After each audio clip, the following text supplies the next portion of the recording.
How'd it go, Rick? Scale of 1 to 10? Let's just say we're starting from the basics, Rick replied diplomatically, but Jake wasn't going to let it go that easily. Come on, don't spare her feelings. We all saw that parallel parking attempt from inside. I thought you were going to end up on the sidewalk.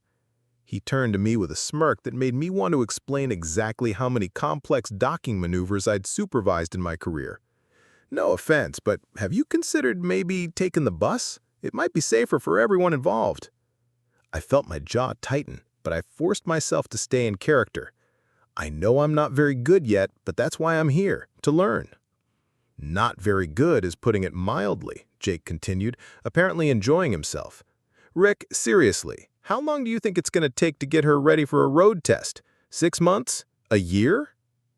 Helen, the older instructor, shot Jake a warning look. That's enough, Jake. Everyone learns at their own pace. Sure, but there's learning at your own pace, and then there's being a danger to society, Jake replied, not bothering to lower his voice. I mean, did you see that turn onto Main Street? I've taught 16-year-olds with better spatial awareness. Rick was looking increasingly uncomfortable with the conversation, but he didn't shut Jake down the way he should have. Instead, he just made more notes on his clipboard and avoided making eye contact with me. Why don't we schedule you for twice-weekly lessons to start, Rick said finally. Tuesdays and Thursdays, 10 a.m. work for you? I nodded, swallowing my pride along with a few choice words about Jake's attitude and Rick's failure to address it properly. That sounds fine. As I was heading back to my hotel room, I heard Jake talking to one of the teenage students who'd been watching from the sidelines. You think you're a bad driver, kid? Wait until you see what real hopeless looks like. Lady in there just proved that some people should never be allowed behind the wheel. The teenager laughed, and I felt something cold settle in my stomach. This wasn't just about Jake being unprofessional. This was about the culture of the school, the attitude that some people were naturally gifted drivers and others were just obstacles to be mocked. If this was how they treated adult students, no wonder Marcus was struggling to build a good reputation. Word of mouth was everything in a small town, and if students left feeling humiliated rather than empowered, they weren't going to recommend the school to their friends. I drove back to my hotel thinking about the inspection that was coming in less than 2 weeks. The DMV evaluators would be looking at more than just the instructor's teaching credentials and the condition of the vehicles. They'd be assessing the overall learning environment, the professionalism of the staff, and the satisfaction of current students. Right now, Anderson Family Driving School was failing on at least 2 of those 3 criteria. That evening, I called Marcus from my hotel room. He sounded tired but hopeful when he answered. Sarah, how's the vacation going? You picked a good time to visit California. The weather's been perfect. I told him I was taking some time off to explore the state, maybe do some hiking and wine tasting. The cover story felt more elaborate now that I'd actually started the investigation. It's been interesting, I said carefully. Hey, can I ask you something about your business? How much oversight do you have of your instructor's teaching methods? There was a pause. What do you mean? They're all certified, if that's what you're worried about. Rick's got great credentials, former Marine, been teaching driving for 8 years. Jake's young, but he's popular with the teenage crowd. And Helen's been doing this longer than anyone. I'm sure they're qualified. I was thinking more about their approach with students. Do you ever sit in on lessons? Get feedback from students about their experience? Another pause. Longer this time. Sarah, is everything okay? You sound like you're leading up to something. I was, but I wasn't ready to reveal my hand yet. Not until I'd completed my assessment and figured out exactly what recommendations I was going to make. Just curious about the business side of things. You've always been good at reading people, and I was wondering how you ensure your instructors are representing your brand the way you want. I trust them to do their jobs, Marcus said, though I could hear some uncertainty creeping into his voice. Rick handles most of the day-to-day operations now, and our student retention rate has been pretty good. Why? Have you heard something? Nothing specific, just making conversation. I changed the subject to safer topics, asking about his wife and kids, letting him talk about the new house they were hoping to buy if the business continued to grow. But after I hung up, I sat staring at the hotel room wall, thinking about the look on Jake's face when he'd suggested I should stick to taking the bus. There had been genuine contempt there, the kind of attitude that could poison a learning environment and drive away customers. My brother was a good man, a dedicated Marine who'd served 3 tours overseas and come home wanting to build something positive in his community. He deserved better than instructors who mocked his students and created an atmosphere where people felt stupid for trying to learn. The question was how to fix it without destroying his relationships with his staff or revealing that I'd been conducting an undercover investigation of his business. I pulled out my laptop and started researching best practices for driving instruction, customer service standards, and techniques for creating positive learning environments. If I was going to make recommendations, they needed to be backed up by solid research and presented in a way that would help Marcus improve his business without making him feel like I'd been spying on him. 2 hours later, I had the outline of a plan, but it was going to require me to continue playing the role of the hopeless student for at least another week, enduring Jake's mockery and Rick's barely concealed frustration while I gathered more evidence about what needed to change. The next morning, I was back at the driving school for my official lesson. This time, Helen was my instructor, and I was curious to see if her approach would be different from Rick's assessment drive. "Good morning, Sarah," she said warmly as we approached my car. "Rick mentioned you might need some work on the fundamentals, but don't worry about that. Everyone learns differently, and we'll find the approach that works best for you." Already, her tone was more encouraging than anything I'd heard from Rick or Jake. I settled into the driver's seat feeling slightly more optimistic about the lesson. "Let's start with something simple," Helen continued as she buckled her seatbelt. "I want you to drive to the end of the parking lot and back, just so I can see your basic vehicle control. No pressure, no judgment, just getting a feel for how you handle the car."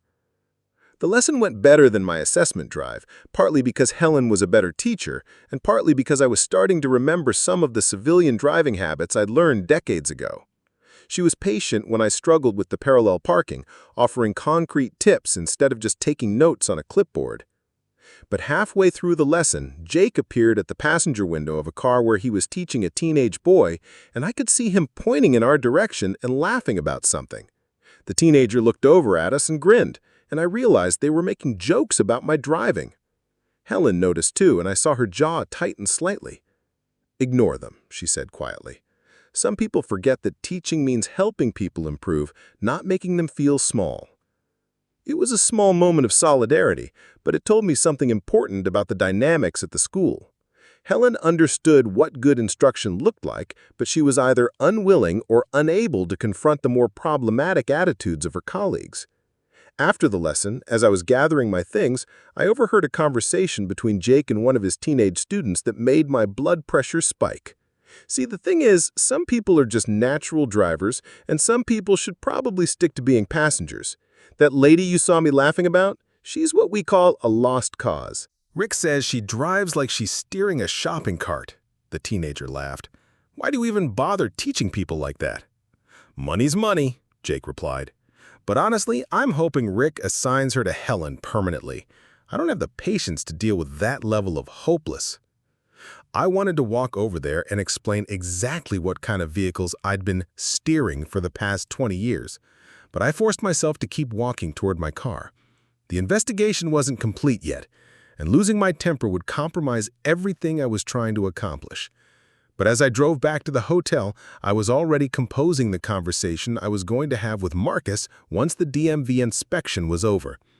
His business had potential, but the toxic culture that Jake was fostering was going to destroy it if he didn't take action soon.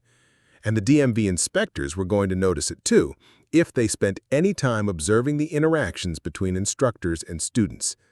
I had less than 2 weeks to figure out how to fix this problem without revealing my true identity or destroying the relationships Marcus depended on to keep his business running. The stakes were higher than just a failed driving lesson now.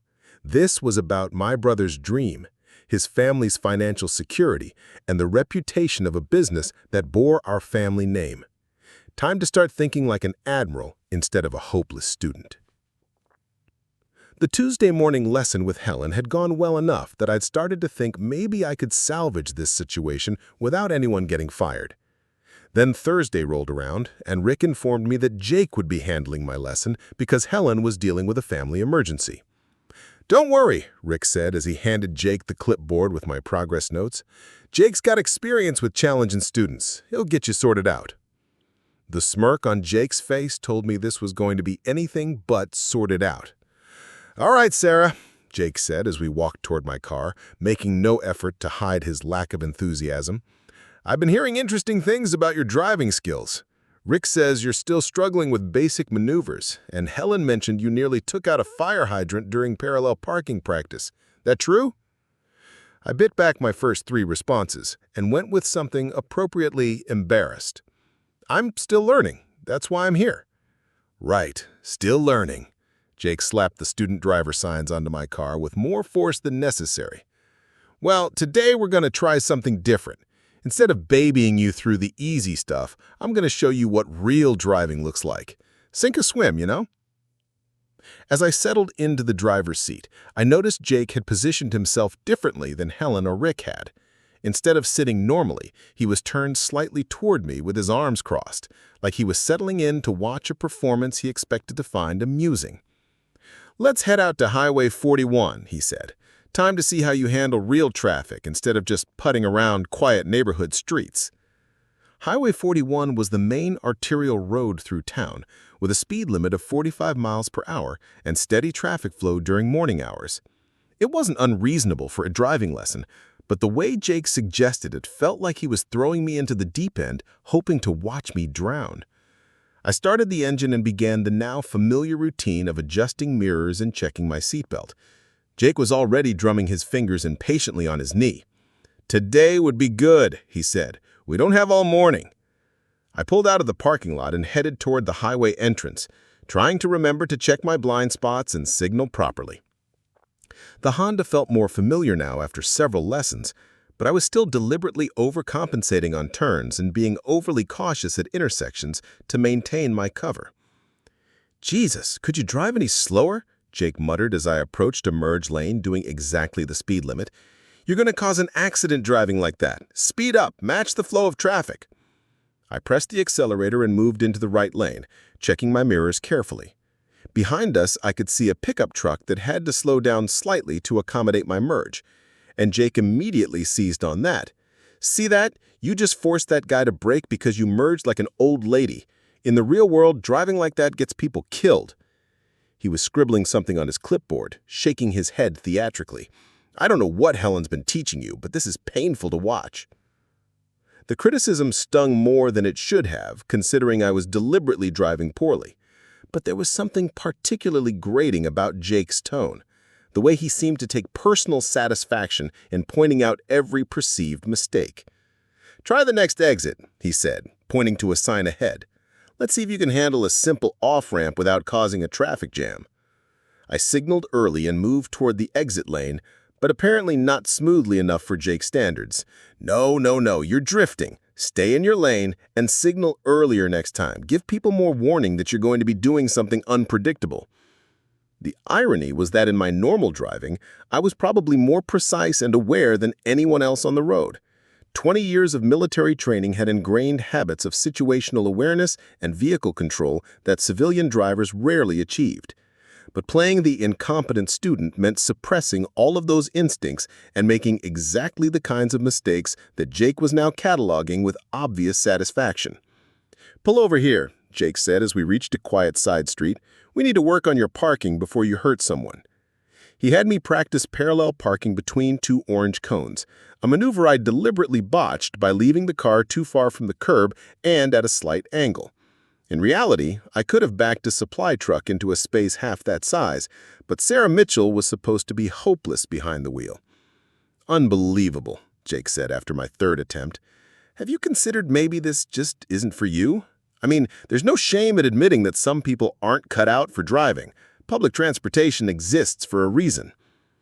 I turned off the engine and looked at him directly for the first time during the lesson. "Are you suggesting I give up?" "I'm suggesting maybe you're wasting your money and my time," Jake replied, not bothering to soften his words. "Look, I've been teaching for 5 years, and I can usually tell within the first lesson whether someone's going to make it or not. You're not making progress. You're making the same mistakes over and over, and honestly, I'm not sure more lessons are going to help." There it was, the attitude that had been bubbling under the surface finally coming out into the open. Jake wasn't just impatient or unprofessional. He was actively trying to discourage students who didn't meet his arbitrary standards of natural ability. "What would you suggest?" I asked, keeping my voice level despite the anger building in my chest. "Find a different hobby," Jake said with a shrug. "Take up knitting or something. Leave the driving to people who actually have the reflexes for it." I started the engine without responding and drove back to the school in silence, listening to Jake mutter complaints about my turn signals and following distance. By the time we pulled into the parking lot, he'd filled up most of his evaluation sheet with what I assumed were scathing comments about my performance. "Same time next week?" I asked as we got out of the car, though I'm pretty sure I knew what his answer would be. "Actually, let me talk to Rick about reassigning you. I think you'd be better served working with Helen. She's got more patience for students who need extra help." The dismissive tone in the phrase "extra help" made it clear what Jake really meant: students who were too stupid to learn properly. I watched him walk into the office and immediately start talking to Rick, gesturing in my direction and shaking his head like he'd just endured something traumatic. Through the windows, I could see Rick nodding and making notes, apparently taking Jake's assessment at face value. That afternoon, I got a call from Jennifer at the front desk, confirming that my future lessons would be with Helen exclusively, starting the following Tuesday. The way she phrased it made it sound like an accommodation for my special needs, rather than a reassignment based on Jake's unprofessional behavior. "Helen's really wonderful with students who need a bit more time to develop their confidence," Jennifer said cheerfully. "I think you'll find her approach much more suitable." More suitable for someone too incompetent for regular instruction, she meant. Preparing and narrating this story took us a lot of time, so if you are enjoying it, subscribe to our channel. It means a lot to us. Now back to the story. I spent that evening researching Jake Morrison's background, using resources that weren't available to regular civilians. What I found was illuminating. 5 years of teaching experience, but he'd worked at 3 different driving schools in that time. His previous employers had declined to provide detailed references, which usually meant there had been problems they preferred not to discuss officially. More interesting was his social media presence, which included several posts making fun of hopeless students and sharing videos of driving mistakes with mocking commentary. One particular post from 6 months ago showed a photo of a dented practice car with the caption, "When your student thinks the brake pedal is a suggestion, some people should stick to bicycles." It painted a picture of someone who viewed teaching as an opportunity to demonstrate his own superiority rather than help others improve their skills. The kind of instructor who created a hostile learning environment and then blamed students when they struggled. But what really concerned me was the pattern I was starting to see in the online reviews of Anderson Family Driving School. Mixed in with the positive comments were several negative reviews that mentioned feeling humiliated or mocked during lessons. One reviewer specifically mentioned an instructor named Jake who had suggested they weren't cut out for driving after only 2 lessons. Marcus's business was being damaged by Jake's attitude, and either he didn't know about it or he wasn't willing to address it effectively. Either way, it was going to be a problem when the DMV inspectors arrived. My next lesson with Helen was scheduled for the following Tuesday, but on Monday afternoon, I got another call from the driving school. "Miss Mitchell, this is Rick Castellanos. I wanted to touch base with you about your progress and discuss some concerns that have come up." Concerns? That was an interesting way to phrase Jake's character assassination of my driving abilities. "What kind of concerns?" I asked, though I had a pretty good idea where this conversation was headed. "Well, Jake mentioned that you're still struggling with some fundamental skills, and Helen's notes from your previous lessons suggest you might need more intensive instruction than our standard program provides. I'm wondering if we should consider a different approach." A different approach, meaning get rid of the problem student before she hurts the school's reputation, most likely. "What did you have in mind?" I asked. "There's a specialized program for adults with learning difficulties or anxiety issues," Rick said carefully. "It's more expensive, but it provides one-on-one instruction with extended lesson times and focuses on building confidence rather than just teaching techniques. I think it might be more appropriate for your situation." Learning difficulties, anxiety issues, more appropriate for my situation. I was a decorated naval officer who had commanded some of the most advanced vessels in the world, and Rick Castellanos was suggesting I needed remedial driving instruction because his instructor couldn't be bothered to do his job properly. "I appreciate the suggestion," I said, keeping my voice carefully neutral, "but I think I'd like to continue with regular lessons for now. Helen seems to think I'm making progress." There was a pause. "Of course, it's your choice, but I want to be upfront with you about our concerns regarding road test readiness. Based on your current skill level, I'd estimate you're looking at several more months of instruction before you'd be prepared to take the DMV exam." Several more months of paying for lessons while being treated like a hopeless case by instructors who had already written me off as unteachable? "I understand," I said. "Let's see how the next few lessons go." After I hung up, I sat in my hotel room thinking about the conversation and what it revealed about the culture Rick was allowing to flourish at the school. Jake's assessment had been treated as gospel truth, with no apparent consideration that the problem might be with his teaching methods rather than my driving ability. More troubling was the fact that Rick had essentially tried to upsell me to a more expensive program based on Jake's biased evaluation. It suggested that difficult students weren't seen as people who needed better instruction, but as revenue opportunities to be exploited. The DMV inspection was now less than a week away, and I was starting to worry that the problems at Anderson Family Driving School ran deeper than just one arrogant instructor. Tuesday's lesson with Helen confirmed my suspicions. She was a competent teacher, patient and encouraging, but she'd clearly been briefed about my supposed limitations. "Jake mentioned you've been having some challenges with confidence," she said as we settled into my car. "I want you to know that there's no timeline pressure here. We'll work at whatever pace feels comfortable for you." The kindness in her voice made the situation even more frustrating. Helen was trying to be supportive, but she was doing it based on Jake's completely inaccurate assessment of my abilities.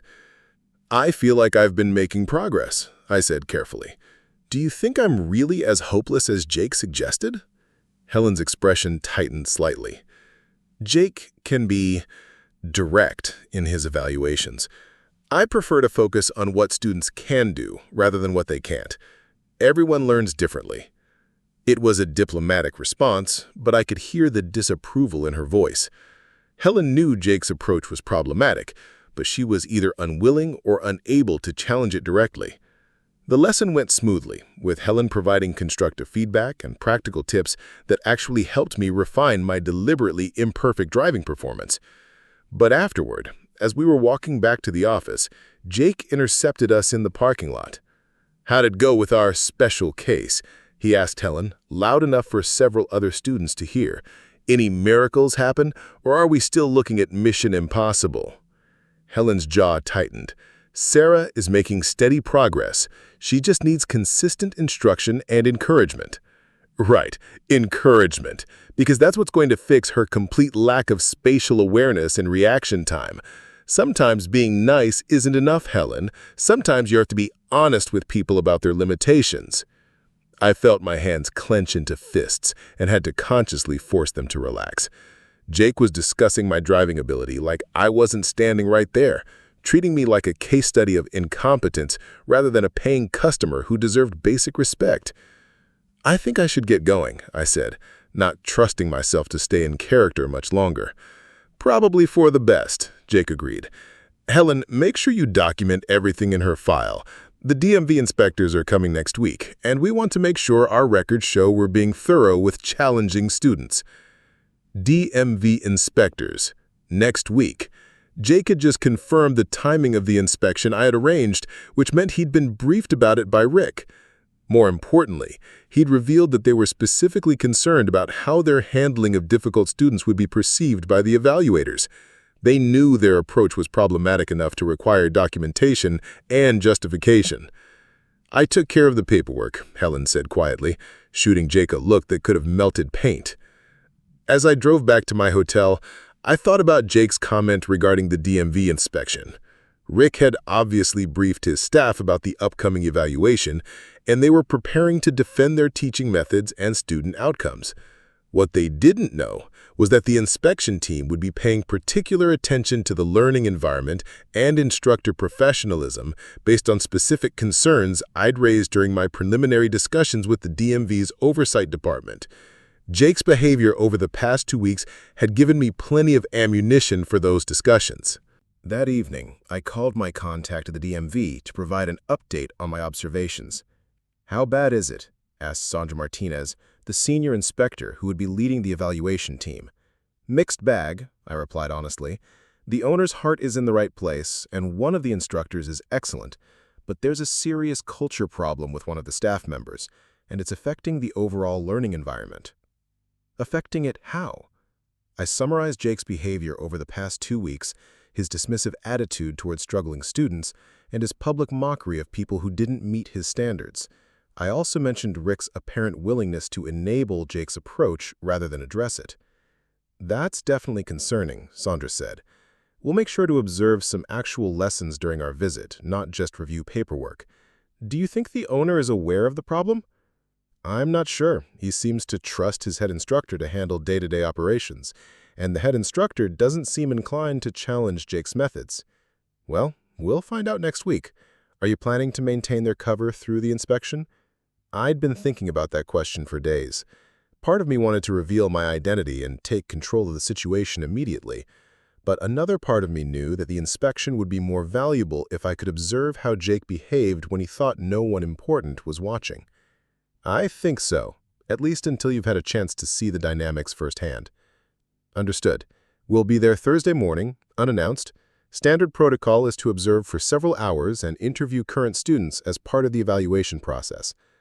After I hung up, I realized that I'd be sitting in on the inspection of my own brother's business, watching as evaluators potentially discovered problems that could affect his licensing and reputation. The weight of that responsibility was starting to feel heavier than commanding a fleet. Wednesday morning brought an unexpected development. Jennifer called to inform me that my lesson had been moved to Thursday due to scheduling conflicts. "I hope that's okay," she said apologetically.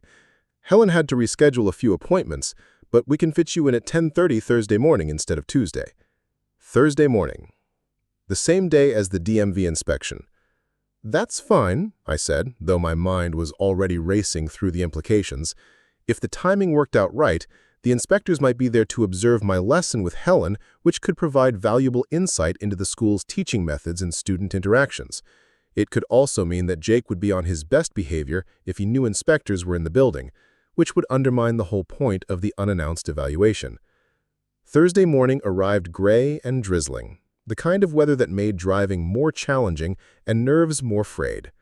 I arrived at the school a few minutes early and immediately noticed 2 things. There was an unfamiliar sedan in the parking lot with state government plates, and Jake was nowhere to be seen.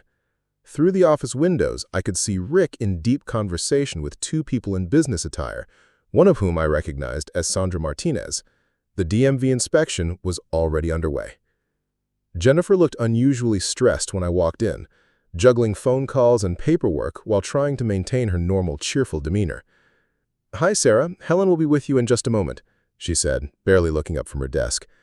"We've got some visitors from the state today, just routine stuff, but everyone's a bit busy." Helen emerged from the back office looking slightly frazzled but still professional. "Ready for your lesson?" she asked, though I could see tension around her eyes. As we walked toward my car, I noticed Jake's pickup truck was missing from its usual spot in the employee parking area. Convenient timing for him to be absent during a state inspection. "Where's Jake today?" I asked casually as Helen settled into the passenger seat. "He called in sick this morning," Helen replied, though something in her tone suggested she had doubts about the validity of his illness. "Probably for the best, actually. He's been under a lot of stress." Stress from knowing his behavior was about to be scrutinized by state evaluators, most likely. The lesson proceeded normally, with Helen providing her usual patient instruction and constructive feedback. But I could tell she was distracted, occasionally glancing back toward the office where the inspection was taking place. About halfway through the lesson, as we were practicing lane changes on a quiet side street, Helen's phone buzzed with a text message. "I'm sorry, I need to check this," she said, reading the message quickly. Her face went pale. "We need to head back to the school right away. Is everything okay?" "I'm not sure," Helen said, though her expression suggested she had a pretty good idea what the problem was. Rick needs all instructors back at the office immediately. We drove back in tense silence, Helen alternating between checking her phone and staring out the window with the expression of someone expecting bad news. When we pulled into the parking lot, I could see through the office windows that Rick was gesticulating animatedly while talking to the DMV inspectors. It didn't look like the conversation was going well. "You can wait in your car if you'd like," Helen said. "We might be a while." But I had no intention of waiting in the car. I was going to find out exactly what the inspectors had discovered and how Rick was responding to their findings. The confrontation I'd been anticipating was finally here, and it was about to determine the future of my brother's business. I followed Helen into the office, where the tension was thick enough to cut with a knife. Rick was standing behind the front desk, his face flushed and his hands gesturing defensively as he spoke to the DMV inspectors. Sandra Martinez caught my eye briefly, giving the slightest nod of acknowledgement before returning her attention to Rick. "I understand your concerns," Rick said, "but Jake Morrison is one of our most experienced instructors. He's been teaching for 5 years and has an excellent track record with students." "Mr. Castellanos," Sandra replied calmly, "we've reviewed several complaints filed with our office over the past 6 months. Multiple students have reported feeling intimidated, mocked, or discouraged during lessons with Mr. Morrison. That's not consistent with approved teaching methodologies." Rick's jaw tightened. "Every instructor has students who don't respond well to their teaching style. That doesn't mean Jake's doing anything wrong." The second inspector, a younger man with wire-rimmed glasses, looked up from his tablet. "We've also found concerning social media posts where Mr. Morrison appears to be ridiculing students publicly. One post specifically shows a damaged practice vehicle with mocking commentary about student abilities." "I'm not responsible for what my instructors do on their personal social media accounts," Rick replied, though I could see sweat beading on his forehead. "Actually, you are responsible when those posts damage your school's reputation and create a hostile learning environment," Sandra said. "State certification requires driving schools to maintain professional standards both during instruction and in their public representation." Helen had been standing quietly beside me, but now she stepped forward. "If I may," she said hesitantly, "I've had concerns about Jake's approach with certain students. Some of his methods aren't consistent with best practices for adult learners." Rick turned toward Helen with a look of betrayal. "Helen, this isn't the time for internal discussions." "With respect, Rick, I think it is exactly the time," Helen replied, her voice gaining strength. "I've watched Jake deliberately humiliate students who are struggling, and I've tried to address it privately, but nothing's changed, and now it's affecting our certification." "Ms. Walsh is raising an important point," Sandra said, making notes on her tablet. "Professional instructors should be focused on building student confidence, not tearing it down. Where is Mr. Morrison today? We'd like to speak with him directly." "He called in sick this morning," Rick said, though his tone suggested he was questioning that excuse for the first time. "Convenient timing," the second inspector observed dryly. "Mr. Castellanos, we're going to need to observe some actual lessons before we can complete our evaluation. Are there any instructors available to demonstrate your school's teaching methods?" Rick looked around the office desperately, as if hoping Jake would materialize to defend himself. "Helen could conduct a demonstration lesson, I suppose?" "Actually," Sandra said, consulting her notes, "we'd prefer to observe a lesson with one of your current students, someone who's been working with multiple instructors and can provide perspective on different teaching approaches." All eyes turned toward me, and I realized this was the moment I'd been both anticipating and dreading. I could continue playing the role of the struggling student, let the inspection proceed normally, and hope the results would be enough to force changes at the school, or I could reveal my identity and take control of the situation directly. The decision was made for me when Rick's phone rang.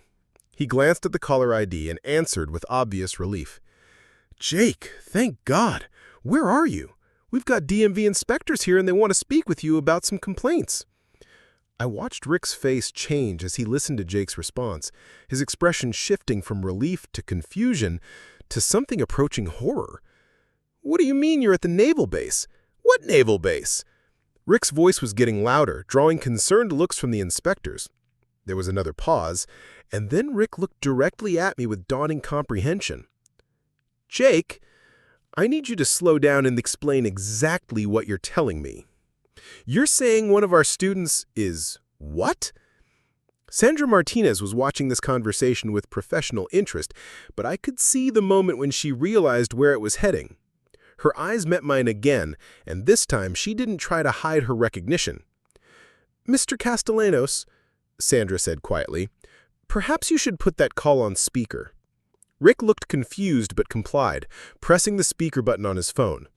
Jake's voice filled the office, pitched higher than usual with what sounded like panic. "Jake, I'm at the main gate of Naval Base Ventura County, and the guard just told me that Sarah Mitchell, our student, is actually Admiral Sarah Anderson, as in Admiral Anderson, who commands half the Pacific Fleet. I came here to complain about her driving to someone in charge, and they're telling me she's the person in charge." The silence in the office was deafening. Helen's mouth had fallen open, and Rick was staring at me like I'd just announced I was from another planet. The two DMV inspectors maintained their professional composure, but I could see Sandra fighting back a smile. "Jake," Rick said slowly, "are you absolutely certain about this?" "The base commander himself just finished explaining to me exactly who Admiral Anderson is and what she's accomplished," Jake replied, his voice cracking slightly. "Rick, she's been playing us. She's not some hopeless student who can't parallel park. She's been commanding aircraft carriers and coordinating fleet operations for 20 years. Rick slowly turned to look at me, his face cycling through confusion, embarrassment, and dawning realization. "Miss Mitchell, or should I say Admiral Anderson?" I straightened my shoulders and let my military bearing return for the first time in 2 weeks. The transformation was probably more dramatic than I'd intended, but I was tired of pretending to be helpless. "Admiral Sarah Anderson, United States Navy. And yes, I've been conducting an undercover assessment of your school's operations." The second inspector let out a low whistle. Well, this just got interesting. Helen was shaking her head in amazement. "All those lessons where you seemed to struggle with basic maneuvers were carefully performed to appear consistent with Jake's preconceived notions about my abilities," I finished. "I wanted to see how your instructors treated students they perceived as less capable." Rick was still holding the phone, and Jake's voice crackled through the speaker again. "Rick, are you still there? The base commander wants to know if I actually suggested that Admiral Anderson should stick to taking the bus instead of driving." The color drained from Rick's face. "Jake, I think you should come back to the school immediately." "I can't. They're not letting me leave. Something about needing to verify my identity and discuss my interactions with Admiral Anderson. Rick, I think I'm in serious trouble." Sandra Martinez finally allowed herself to smile. "Mr. Morrison is discovering that there are consequences for treating military personnel disrespectfully, especially when that personnel happens to outrank most of the people on the base." I pulled out my phone and dialed a number I'd memorized years ago. It was answered on the first ring. "Captain Rodriguez, this is Admiral Anderson. I need you to release the civilian at the main gate and have him escorted back to the Anderson family driving school in Riverside.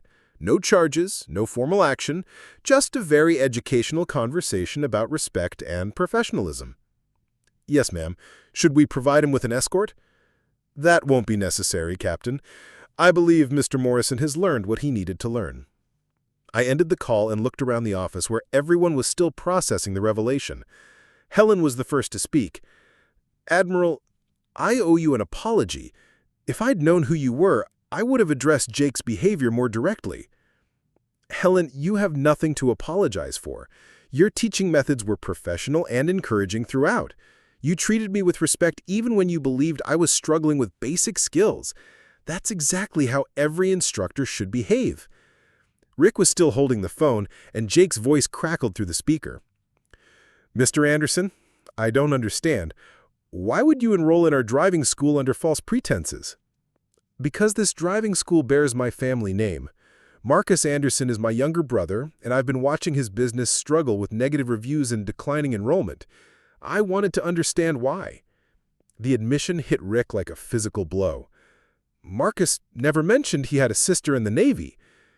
"Marcus doesn't know I'm here. He thinks I'm on vacation in California. But I called him this morning and suggested he might want to stop by the school today. Sandra Martinez looked impressed. "You've been planning this confrontation carefully." "I've been planning to save my brother's business. The confrontation was just the most efficient way to address the problems I identified." Marcus walked through the front door at that moment, looking curious but not alarmed. He was wearing his usual work clothes and carrying a coffee cup, clearly expecting a routine visit to check on his business. "Hey, Rick, Jennifer said you wanted to see me about something important?" Marcus paused when he saw the crowd gathered in the office. "Sorry, didn't realize you had customers." "Marcus," I said, turning away from the window to face him. My brother's coffee cup hit the floor with a crash that echoed through the suddenly silent office. Coffee splattered across the linoleum as Marcus stared at me in complete shock. "Sarah? What the hell are you doing here? I thought you were hiking in Napa Valley." "Change of plans. I decided to check out your driving school instead." Marcus looked around the office, taking in the DMV inspectors, Rick's pale face, and Helen's expression of barely contained amazement. "Okay, I'm clearly missing something important here. Why does everyone look like they've seen a ghost?" "Because they just discovered that Sarah Mitchell, the student they've been treating as hopeless for the past 2 weeks, is actually Admiral Sarah Anderson," Sandra Martinez explained. "Your sister has been conducting an undercover evaluation of your school's teaching methods and instructor professionalism." Marcus sat down heavily in the nearest chair. "You're kidding me." "I'm not kidding, and what I found was concerning enough that I felt it necessary to involve the DMV's Oversight Department." "The DMV Oversight Department," Marcus repeated slowly, looking at Sandra and her colleague. "You're here for an inspection." "We're here because several complaints have been filed regarding instructor conduct at your school," Sandra Martinez confirmed, specifically regarding Mr. Jake Morrison's treatment of adult students. As if summoned by his name, Jake Morrison's pickup truck pulled into the parking lot with a screech of tires. Through the window, we could all see him climb out of the driver's seat and stand there for a moment, apparently gathering courage for what he knew was going to be an unpleasant conversation. "This should be interesting," Helen murmured. Jake walked through the door with the expression of a man heading to his own execution. His usual swagger was completely gone, replaced by the hunched shoulders and cautious movements of someone who knew he was in serious trouble. "Rick," he said quietly, not making eye contact with anyone else in the room, "I think we need to talk." "I think we need to do more than talk," Rick replied, his voice harder than I'd ever heard it. "Jake, meet Admiral Anderson. You might remember her as Sarah Mitchell, the student you've been insulting and dismissing for the past 2 weeks. Jake's eyes found mine, and I watched as the full implications of his behavior over the past 2 weeks hit him like a sledgehammer.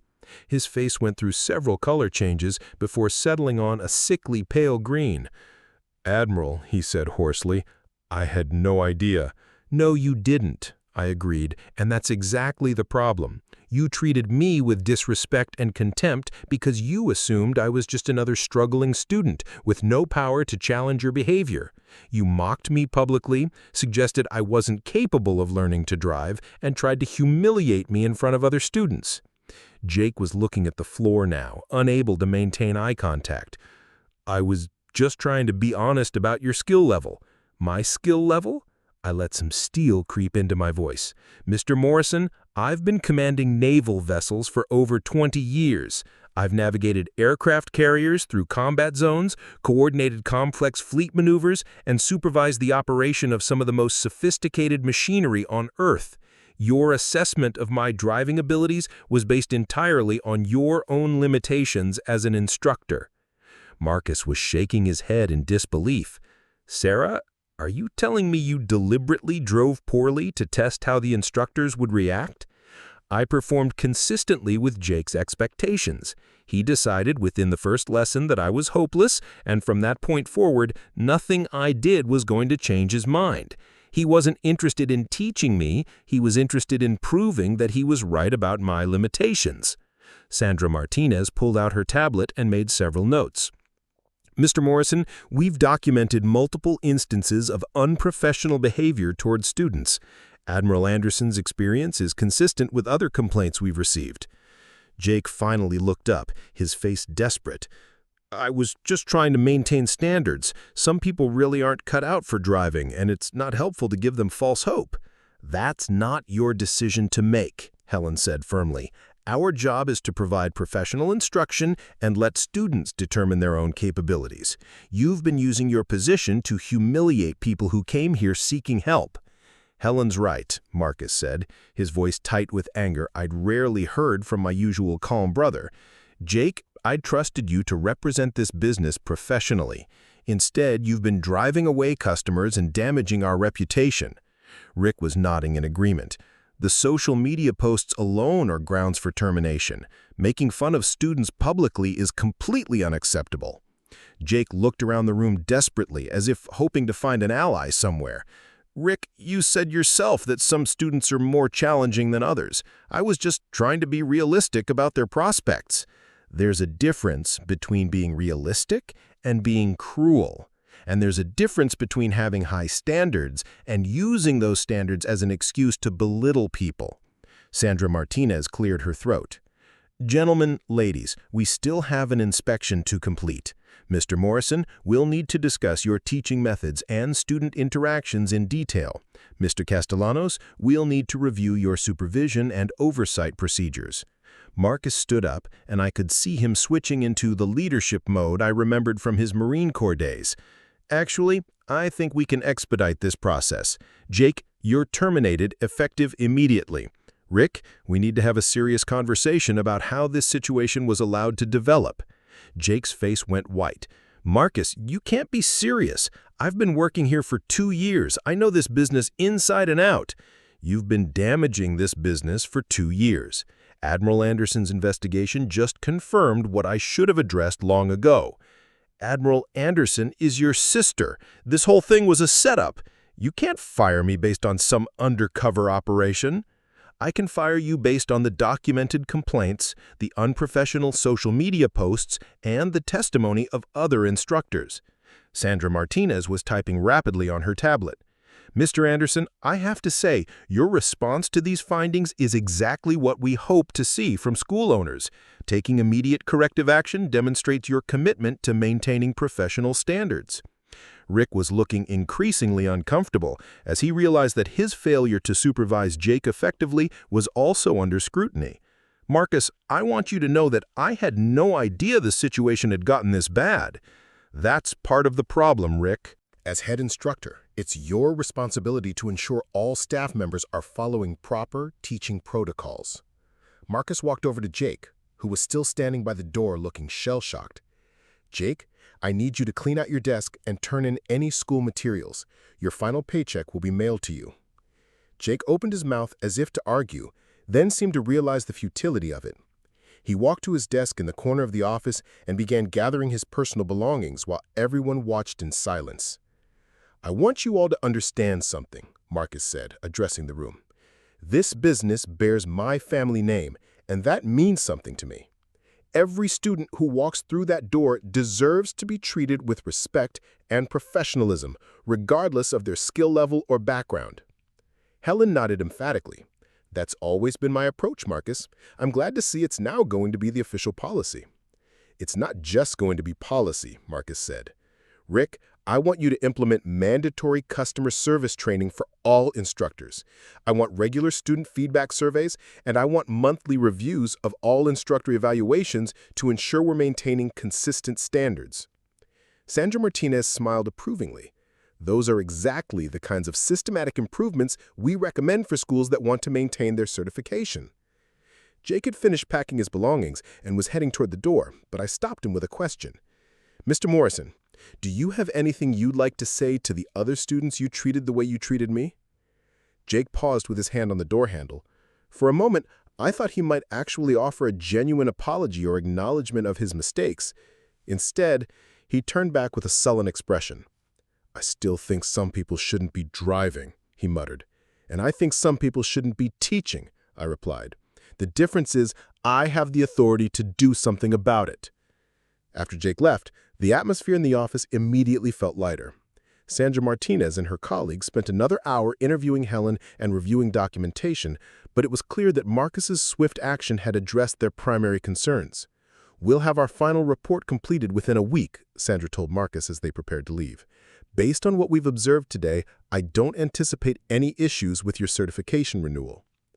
After the inspectors left, it was just Marcus, Helen, Rick, and me remaining in the office. Jennifer had diplomatically stepped out to handle some paperwork, giving us privacy for what was clearly going to be a difficult conversation. "Sarah," Marcus said, sitting down across from me, "I don't know whether to thank you or be furious with you for going behind my back like this. Be furious if you want, but your business was failing because of a toxic culture that was driving away customers. Someone needed to address it, and you weren't seeing it from your position as owner." Rick was shaking his head. "I should have seen what Jake was doing. I should have supervised him more closely." "Rick, the important thing is that we fix it going forward," Marcus said. "I'm not firing you, but I am implementing new oversight procedures, and I want you to work with Helen to develop better training protocols for new instructors." Helen looked relieved. "I'd be happy to help with that. And Marcus, I want you to know that your sister was an absolute professional throughout this whole process. Even when Jake was being completely inappropriate, she maintained her cover and gathered the information we needed to make changes. That's what 20 years of military service teaches you, how to complete a mission even when the conditions are challenging." Marcus was quiet for a long moment, processing everything that had happened. Finally, he looked up at me with a mixture of admiration and exasperation. "You could have just told me you were coming to visit. I would have shown you around the business, introduced you to the staff. And you would have seen a carefully managed presentation, instead of the reality your customers were experiencing. Marcus, Jake treated me exactly the way he treated other struggling students. The only difference is that I had the resources to investigate his background and the authority to demand accountability." "So, what happens now?" asked Rick. "Do we try to contact the students Jake treated poorly and apologize?" "That's exactly what we do," Marcus said decisively. "I want a list of every student who worked with Jake in the past year. We're going to reach out to them personally, apologize for their experience, and offer them free additional lessons with Helen." It was a costly solution, but it was the right one. Marcus was taking responsibility for his employees' actions and trying to repair the damage that had been done. "I'll help with the outreach," Helen offered. "Some of those students might be willing to give us another chance if they know the situation has been addressed." Over the next 2 hours, we worked together to develop a comprehensive plan for improving the school's operations, new training protocols, regular student feedback systems, and clearer standards for instructor behavior. By the time we finished, I was confident that Anderson Family Driving School would not only maintain its certification, but would earn a reputation as one of the most professional driving schools in the region. "There's one more thing," I said as we were wrapping up. "Marcus, you need to advertise the changes you're making. Let people know that customer service and respect are priorities here. Turn Jake's departure into a positive story about your commitment to quality instruction." Marcus nodded thoughtfully. "A fresh start campaign. New standards, new attitude, same family commitment to helping people learn." "Exactly. And Helen, I'd like you to consider applying for the head instructor position. Your teaching methods and professional attitude are exactly what this school needs." Helen looked surprised and pleased. "I'd be honored to be considered." Rick looked relieved rather than offended. "Honestly, Helen would be better at the administrative side than I am. I prefer working directly with students." As the sun was setting, Marcus and I finally had a chance to talk privately. We walked out to the parking lot where my rental car was still wearing the student driver signs Jake had slapped on it that morning. "You know," Marcus said, looking at the signs, "I'm still processing the fact that my sister, who commands aircraft carriers, has been pretending she couldn't parallel park a Honda Civic." I laughed, the first genuine laugh I'd had in 2 weeks. "The parallel parking was actually the hardest part. Do you know how difficult it is to deliberately park crooked when you've been trained to dock ships?" Marcus shook his head in amazement. "Sarah, what you did here, exposing Jake's behavior and forcing changes, it probably saved my business. Your business was worth saving. You just needed to see it through your customer's eyes instead of your owner's eyes." "And you needed to go undercover as a terrible driver to show me that?" I needed to understand the real problems before I could recommend solutions. That's what leaders do, Marcus. We gather intelligence, identify obstacles, and develop strategies to overcome them. We stood in comfortable silence for a moment, watching the last few students finish their lessons and head home. "So what happens now?" Marcus asked. "Do you go back to commanding fleets and forget about the driving school business?" "I go back to my regular duties, but I'll be keeping an eye on how things develop here." And Marcus, if you ever need advice on running a business or dealing with personnel issues, remember that your big sister has some experience in those areas. Marcus grinned. Admiral Anderson's management consulting services? Something like that, though I think one undercover operation per family business is probably enough. 3 months later, I received a package from Marcus containing a framed certificate from the California Department of Motor Vehicles recognizing Anderson Family Driving School as Outstanding Small Business of the Year for Customer Service Excellence. Attached was a note that simply said, "Mission accomplished." The investigation had taken 2 weeks. The changes had taken months to implement fully. But the lesson was permanent. Respect isn't something you demand. It's something you earn through your actions and attitudes toward others. Jake Morrison had learned that lesson the hard way, and Anderson Family Driving School had become a better business because of it. 6 months after the confrontation at Anderson Family Driving School, I found myself back in Riverside, but this time wearing my dress blues instead of civilian clothes. Marcus had invited me to the school's grand reopening celebration, and I'd managed to arrange shore leave to attend what had become a community event. The transformation was remarkable. The faded exterior had been repainted in crisp navy blue and white, with a new sign that read, "Anderson Family Driving School, where every student succeeds." The parking lot had been expanded and properly marked, with clear spaces for practice maneuvers and student pickup. Through the large front windows, I could see a modern waiting area with comfortable seating and informational displays about defensive driving techniques. But the most significant change wasn't visible from the outside. It was the atmosphere I encountered when I walked through the front door. "Admiral Anderson!" Jennifer's voice carried genuine warmth as she stood up from behind a much more organized reception desk. "Marcus told us you were coming. We're so honored to have you here for our celebration." The office buzzed with positive energy. Students and family members mingled with instructors, sharing stories and celebrating completed driving programs. I noticed several teenagers clustered around a display case containing certificates and awards, including the DMV's Outstanding Small Business Recognition that had arrived 2 months earlier. Helen approached with a confident smile, wearing a polo shirt embroidered with Head Instructor beneath the school logo. The transformation in her demeanor was as striking as the physical changes to the building. Where once she'd seemed hesitant and apologetic, now she carried herself with the authority of someone who knew her expertise was valued and respected. "Admiral, I can't thank you enough for what you did here," Helen said, extending her hand for a firm handshake. "The changes you set in motion have completely transformed how we operate." "The changes Marcus implemented," I corrected. "I just provided some intelligence gathering. He's the one who had the courage to act on it." Marcus emerged from the crowd, looking more relaxed and confident than I'd seen him in years. His business owner's stress had been replaced by the satisfaction of someone who knew he was running an operation he could be proud of. "Sarah, perfect timing," he said, giving me a hug that drew curious glances from the gathered crowd. "I was just telling the mayor about our family connection. She's been asking how we managed to turn things around so dramatically." Mayor Patricia Hendricks, a sharp-eyed woman in her 50s, approached with obvious curiosity.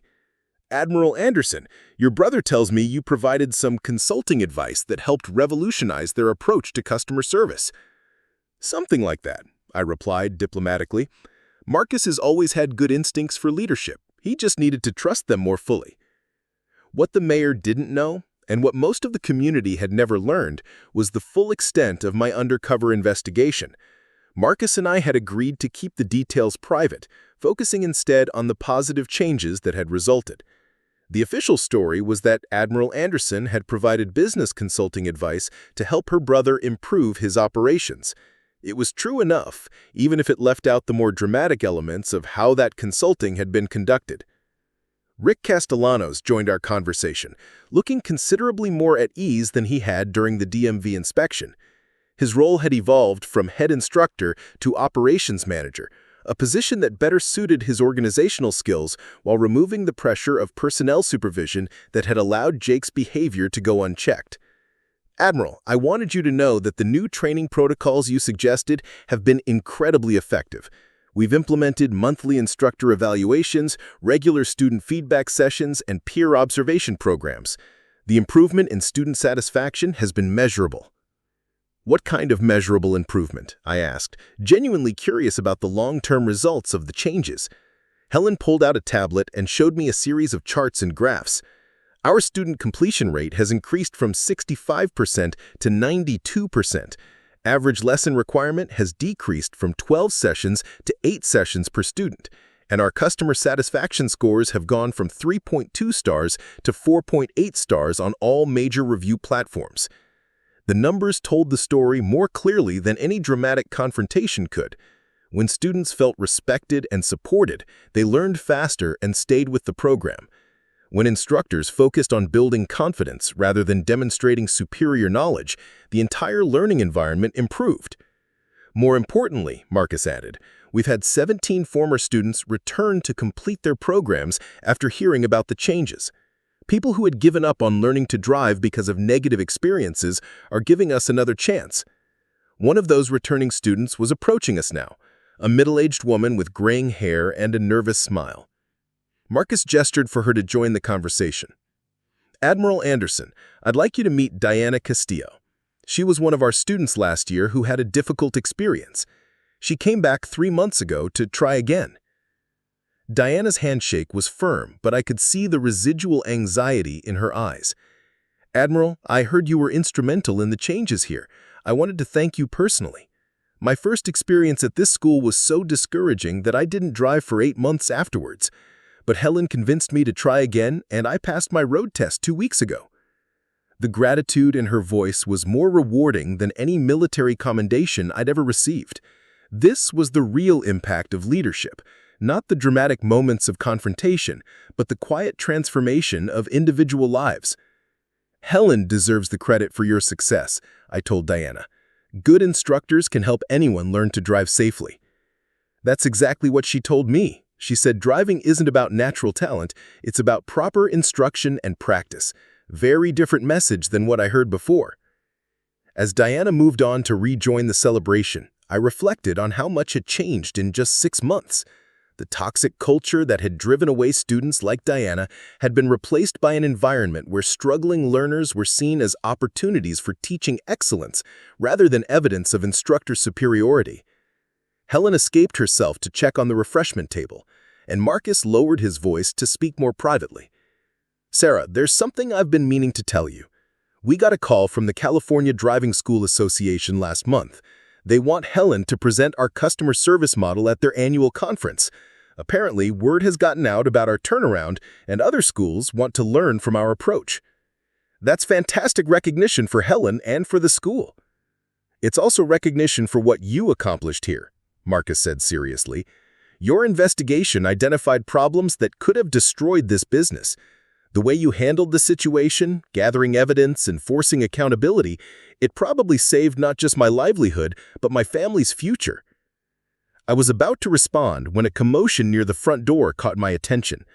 A familiar figure had entered the celebration, although it took me a moment to recognize Jake Morrison without his usual instructor's polo shirt and swagger. Jake looked uncomfortable and uncertain as he stood near the entrance, clearly unsure if he was welcome. Several people had noticed his arrival, and the comfortable buzz of conversation had quieted somewhat.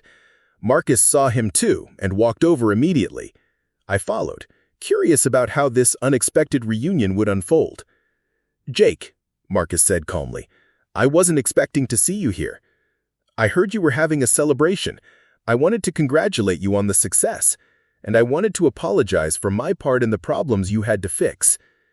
It was the first genuine acknowledgement of responsibility I'd heard from Jake, and it caught me off guard. The arrogant instructor who had mocked struggling students had been replaced by someone who looked genuinely humbled by the consequences of his actions. I appreciate that, Jake, Marcus said carefully. How have you been doing? I've been working at a retail auto parts store, Jake admitted. Turns out getting fired from a driving school for unprofessional behavior doesn't look great on applications for other teaching positions. I've had a lot of time to think about the mistakes I made. Helen had noticed the conversation and approached cautiously. Jake turned to her with obvious discomfort. Helen, I owe you an apology too. You tried to talk to me about my approach with students and I dismissed your concerns. You were right, and I was wrong. I created problems that you and Marcus had to fix. Helen's expression softened slightly. Jake, I appreciate you saying that. It takes courage to admit mistakes and try to make amends. I was wondering, Jake continued hesitantly, if you might be willing to provide a reference for me. Not for another driving instructor position, but for a customer service job I'm applying for. I know I don't deserve it, but I'm trying to rebuild my career with better principles. The request hung in the air for a moment. Jake had treated students poorly, created a toxic environment, and damaged the school's reputation. But he was also taking responsibility for his actions and asking for help to build a better future. Helen looked at Marcus, who nodded slightly. Jake, I'd be willing to write a reference letter that acknowledges you've recognized your mistakes and are working to improve. I think everyone deserves a chance to demonstrate they can change. The relief on Jake's face was evident. Thank you, Helen. That means more than you know. Jake turned to me, and I could see him struggling with what to say. We'd never had a direct conversation about his behavior during my lessons, and he clearly wasn't sure how to address the situation. Admiral Anderson, he said finally, I treated you with disrespect and contempt, and I did it because I assumed you had no power to challenge me. That was wrong on multiple levels, and I'm sorry.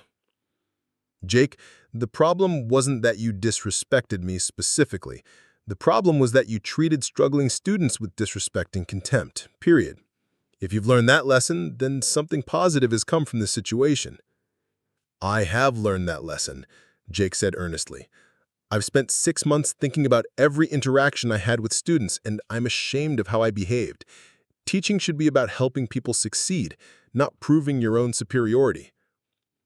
It was exactly the insight I'd hoped he would reach, though I'd never expected to hear him articulate it so clearly. After Jake left, the celebration continued with renewed energy. Students shared success stories, instructors discussed new teaching techniques, and community members congratulated Marcus on building a business that genuinely served people's needs. As the evening wound down, I found myself standing outside with Helen, watching the last few families head to their cars. Helen, can I ask you something? I said. When you knew Jake was treating students poorly, why didn't you push harder to address it? Helen was quiet for a moment, considering her answer. Honestly, I was afraid of creating conflict and potentially losing my job. I knew his behavior was wrong, but I didn't have the authority to change it, and I wasn't sure Rick or Marcus would support me if I made it an issue. And now? Now I have the authority and the responsibility to maintain standards, Helen said with conviction. If I ever see an instructor treating students with disrespect, I'll address it immediately. Your investigation showed me that staying quiet about problems doesn't protect anyone. It just allows the problems to get worse. It was a leadership lesson that applied far beyond driving schools. Organizations only change when people with authority take responsibility for addressing problems, even when those problems are created by popular or long-term employees. Marcus joined us as we were discussing the evening's success. Sarah, I keep thinking about something. If you hadn't decided to investigate the school personally, if you just called me with concerns based on reviews or complaints, would I have taken it seriously enough to make real changes? It was a perceptive question that got to the heart of why an undercover investigation had been necessary. Probably not, I admitted. You would have talked to Rick, Rick would have talked to Jake, and Jake would have promised to be more careful. The fundamental culture wouldn't have changed because no one would have experienced the full impact of what students were going through. So the deception was necessary to create real accountability. Sometimes leadership requires gathering intelligence that people wouldn't provide if they knew they were being observed. It's not ideal, but it's sometimes the only way to understand what's really happening in an organization. Marcus nodded thoughtfully. I've been thinking about applying that principle to other aspects of the business. Not undercover operations, he added quickly, but finding ways to get honest feedback from customers and employees about what's really working and what's not. That's exactly the right approach. Create systems where people feel safe telling you the truth, even when it's uncomfortable. As we prepared to leave, Helen handed me an envelope with my name written in it in careful script. "What's this?" I asked. "A formal thank you letter from all the instructors and staff, but also something else. We've established an annual award for outstanding customer service, and we wanted you to know that it's called the Admiral Anderson Excellence in Teaching Award. We're giving it to instructors who demonstrate exceptional commitment to student success and professional behavior." I was genuinely moved by the gesture. "Helen, that's incredibly thoughtful, but I'm not sure my name should be on an award for teaching excellence." "Your name should be on an award for leadership excellence," Marcus said. "You identified a problem, developed a strategy to address it, implemented that strategy with precision, and achieved results that transformed this entire operation. That's exactly the kind of leadership we want to recognize and emulate." 6 months later, I received an update from Marcus that the Admiral Anderson Excellence in Teaching Award had been won by a young instructor named David Chen, who had been hired after completing an intensive customer service training program that Helen had developed. His nomination letter described his exceptional patience with nervous students and his ability to build confidence in people who had previously failed driving tests. The award was being presented by Diana Castillo, the returning student who had overcome her anxiety about driving with Helen's help. She had volunteered to serve on the school's student advisory committee, helping to ensure that the customer experience remained a priority. Reading about these developments from my ship in the Pacific, I realized that the most important outcome of my investigation hadn't been exposing Jake's behavior or even saving Marcus's business. It had been creating a culture where excellence was defined by how well you helped others succeed, rather than how superior you could make yourself appear. That culture had become self-sustaining, generating its own leaders and maintaining its own standards without requiring external oversight. It was the difference between compliance and commitment, between following rules and embracing principles. The driving school investigation had taught me something important about leadership that I'd carried back to my naval command. The most effective way to improve an organization isn't to issue orders from the top down, but to understand the real experiences of the people the organization serves, and then create systems that support those people's success. Whether you're commanding a fleet or teaching someone to parallel park, the fundamental principle remains the same. Respect isn't something you demand based on your position or expertise. It's something you earn through your actions and attitudes toward the people who depend on you to do your job well. Jake Morrison had learned that lesson the hard way, but he had learned it. Helen Walsh had learned to trust her own judgment and exercise leadership when she saw problems. Marcus had learned to look beyond surface operations to understand the real culture of his business. And I had learned that sometimes the most important intelligence gathering happens not from a command bridge, but from the passenger seat of a Honda Civic, watching how people treat each other when they think no one important is watching. The investigation was over, but the lessons continued to influence every command decision I made and every leadership challenge I encountered. Because at the end of the day, whether you're an admiral or a driving instructor, your job isn't to prove how much you know. Your job is to help other people succeed. I was just trying to help my little brother's business, sitting in the passenger seat of a beat-up Honda Civic, while some cocky instructor half my age barked orders about three-point turns. He called me hopeless behind the wheel and suggested I stick to walking, while the other students snickered from the sidelines. I didn't argue, didn't mention my credentials, didn't pull rank. But when that phone call came through the office speakers announcing a VIP inspection and the head instructor's face went white as he stammered, "You're Admiral Anderson?" everything changed in that driving school forever. Before we jump back in, tell us where you're tuning in from, and if this story touches you, make sure you're subscribed because tomorrow I've saved something extra special for you. The morning fog was still clinging to the hills around Riverside when I pulled into the parking lot of Anderson Family Driving School in my rental car. The irony of the name wasn't lost on me, considering I was about to be the worst student they'd ever seen.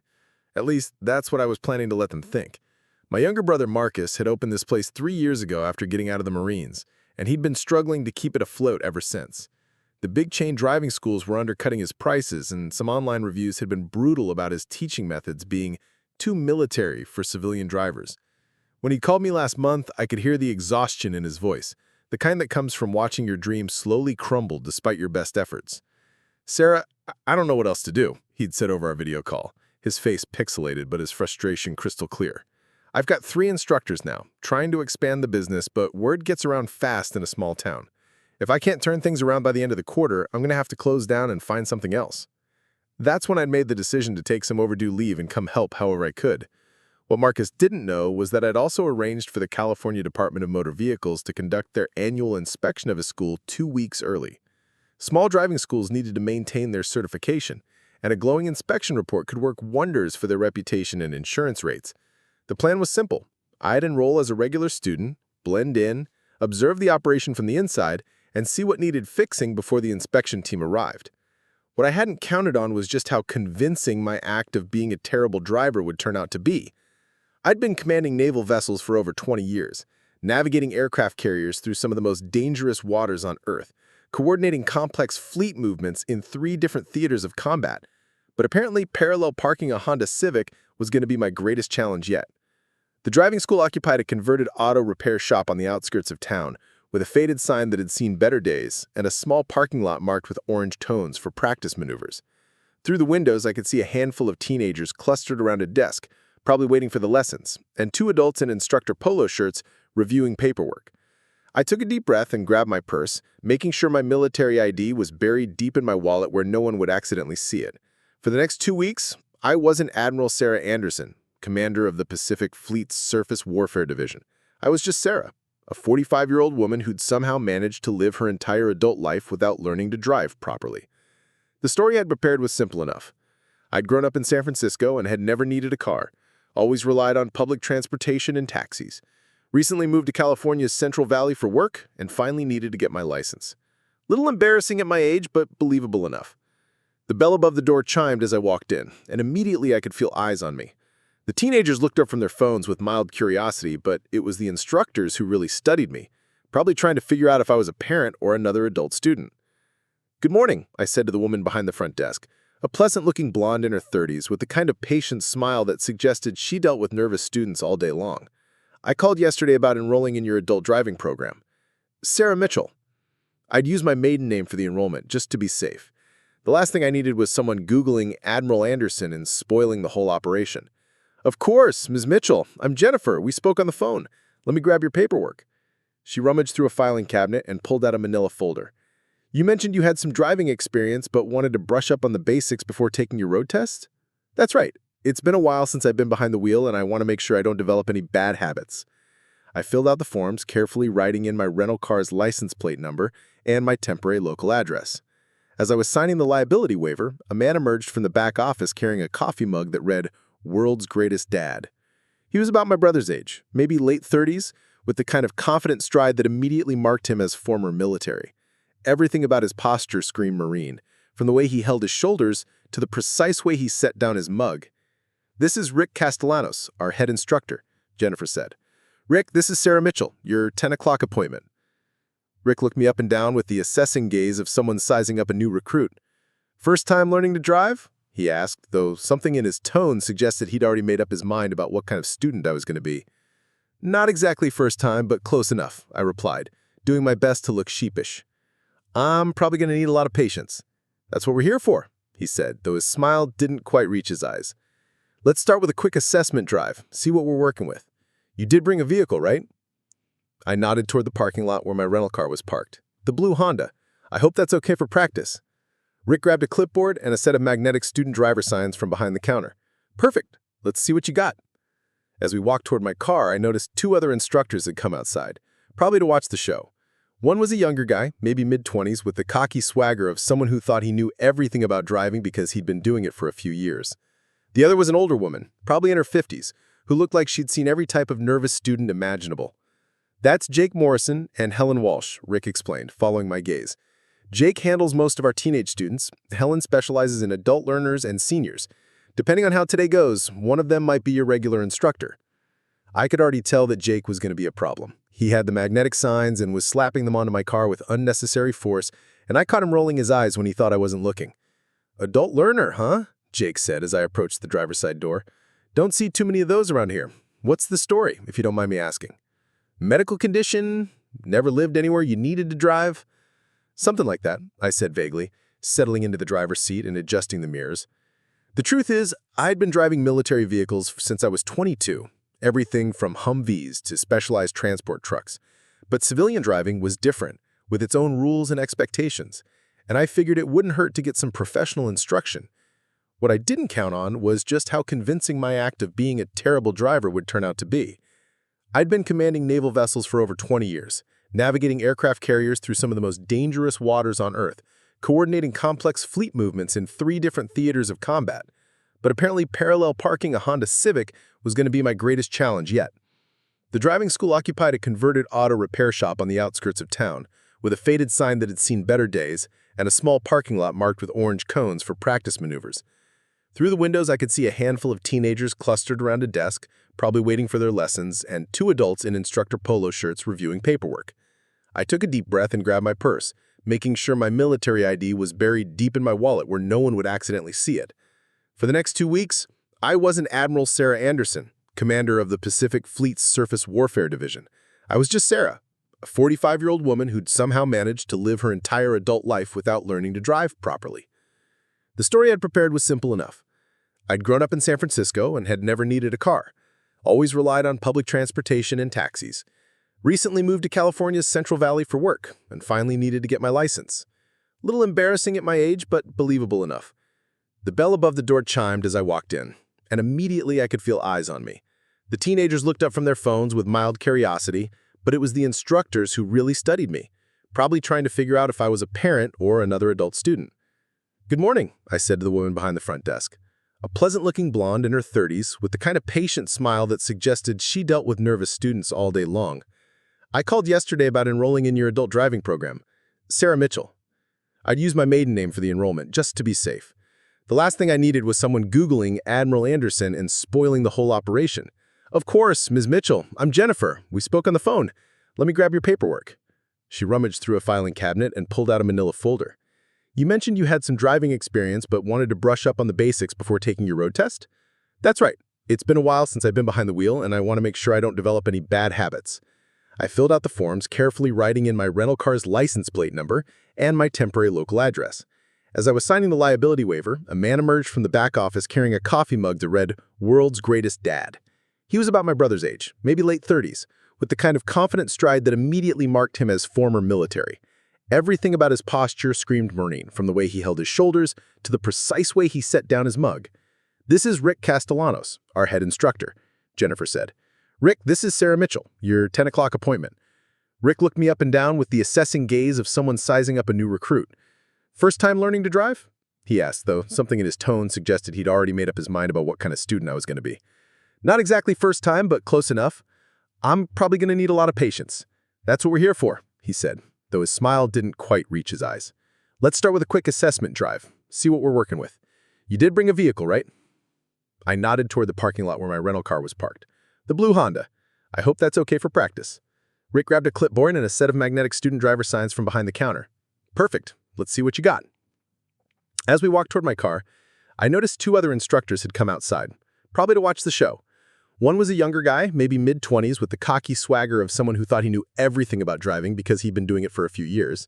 And the other was an older woman, probably in her 50s, who looked like she'd seen every type of nervous student imaginable. "That's Jake Morrison and Helen Walsh," Rick explained, following my gaze. "Jake handles most of our teenage students. Helen specializes in adult learners and seniors. Depending on how today goes, one of them might be your regular instructor." I could already tell that Jake was going to be a problem.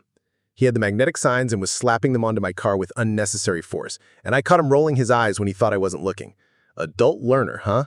Jake said as I approached the driver's side door. "Don't see too many of those around here. What's the story, if you don't mind me asking?" "Medical condition, never lived anywhere you needed to drive?" Something like that, I said vaguely, settling into the driver's seat and adjusting the mirrors. The truth is, I'd been driving military vehicles since I was 22. Everything from Humvees to specialized transport trucks. But civilian driving was different, with its own rules and expectations, and I figured it